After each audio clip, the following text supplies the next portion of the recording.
Straight of Hormuz के पश्चिम तरफ जो पर्शियन गल्फ है उसमें 24 इंडियन फ्लैग वेसल्स हैं, जो कल भी उतने ही थे, आज भी 24 वेसल हैं। उसमें 677 भारतीय नाविक हैं। स्ट्रेट ऑफ हॉर्मुज के ईस्ट में पूर्वी साइड में जो गल्फ ऑफ ओमान है उसमें 4 वेसल थे कल, एक उसमें से मूव किया है जग प्रकाश, जो एक ऑयल टैंकर है।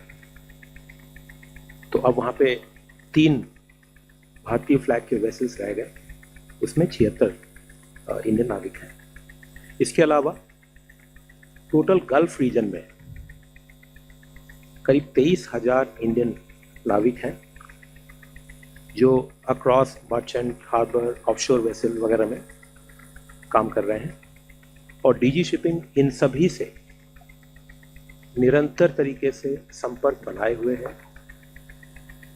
जो उनकी इंगेजमेंट एजेंसी है, आरपीएसएल कहते हैं उनको, रिक्रूटमेंट एंड प्लेसमेंट सर्विसेज लाइसेंसी, तो डीजी शिपिंग की लाइसेंसी होता है उनके द्वारा। जो हमारी भारतीय मिशन है इन कंट्रीज में उनके द्वारा, और जो भी और स्टेक होल्डर हैं उनके द्वारा, इन सभी से संपर्क लगातार बना हुआ है।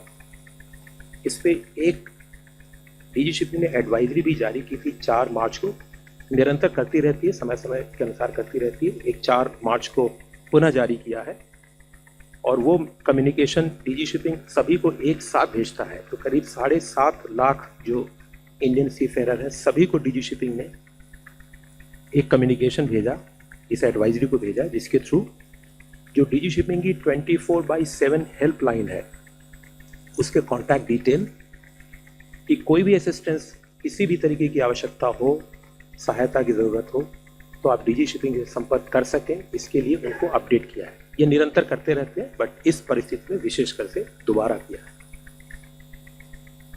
इसके अलावा 28 फरवरी से डीजी शिपिंग की जो 24/7 कंट्रोल रूम है, डीजी कॉम सेंटर बोलते हैं उसको, उसमें 28 फरवरी के बाद, ये निरंतर चलती है, पूरे साल चलती है, बट 28 फरवरी के बाद से इस सेंटर में करीब 2425 कॉल रिसीव हुई हैं और करीब 4,500 ईमेल रिसीव हुए डिफरेंट सीफेरर से, सीफेरर के फैमिली मेम्बर से और अदर स्टेक होल्डर से, किसी भी प्रकार की सूचना की जानकारी के लिए या किसी मदद के लिए।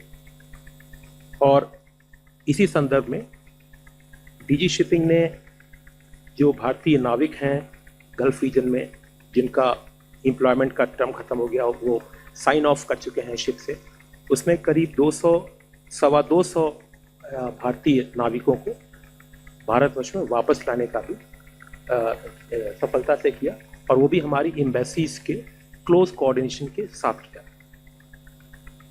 और जैसा मैंने बताया, मैं इसको रिआइट्रेट कर रहा हूँ, दोबारा बोल रहा हूँ कि सारे भारतीय वेसल्स और सारे उस पर भारतीय नाविक, उनकी एक्टिव मॉनिटरिंग हो रही है जिससे उनकी सेफ्टी और सिक्योरिटी इंश्योर हो सके।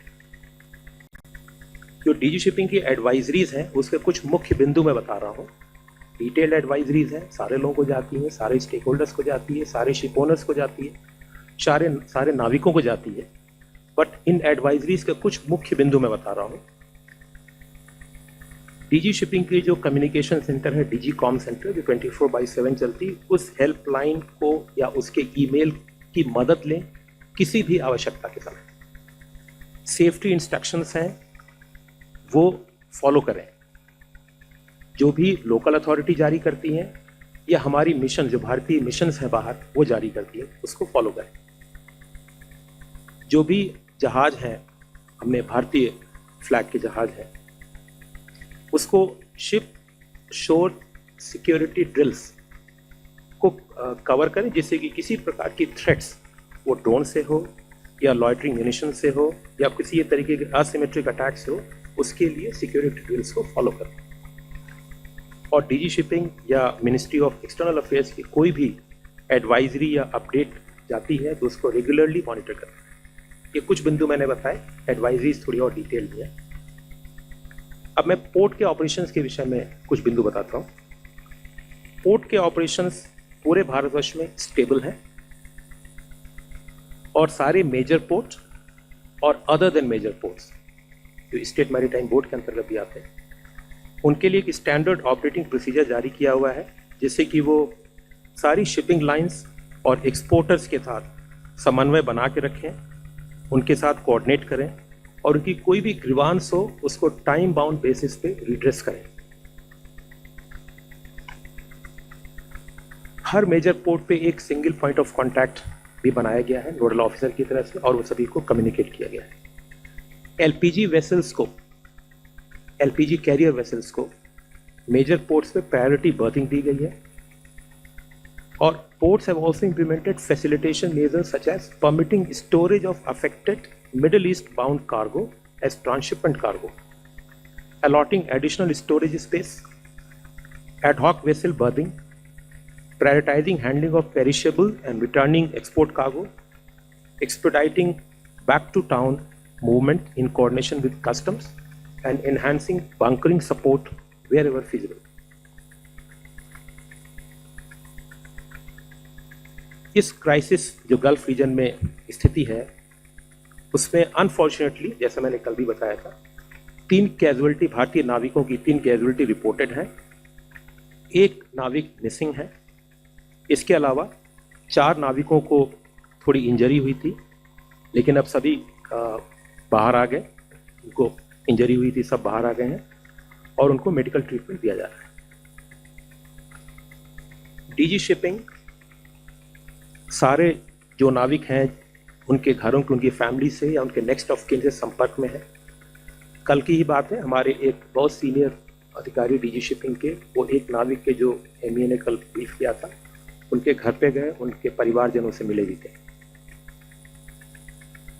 इंडस्ट्री और स्टेक होल्डर से हमारा रेगुलर इंटरेक्शन है, जिससे कि हम जितनी असिस्टेंस हो सके उनको प्रोवाइड कर सकें, अपने मैकेनिज्म के थ्रू, डीजी शिपिंग के थ्रू या पोर्ट्स के through. Authorities, ship managers and recruitment agencies are closely coordinating with Indian embassies and local authorities to ensure safety and render all assistance. Ministry of Ports, Shipping and Waterways, we continue to closely monitor the prevailing maritime situation in the Persian Gulf region, which is continuously evolving. Thank you.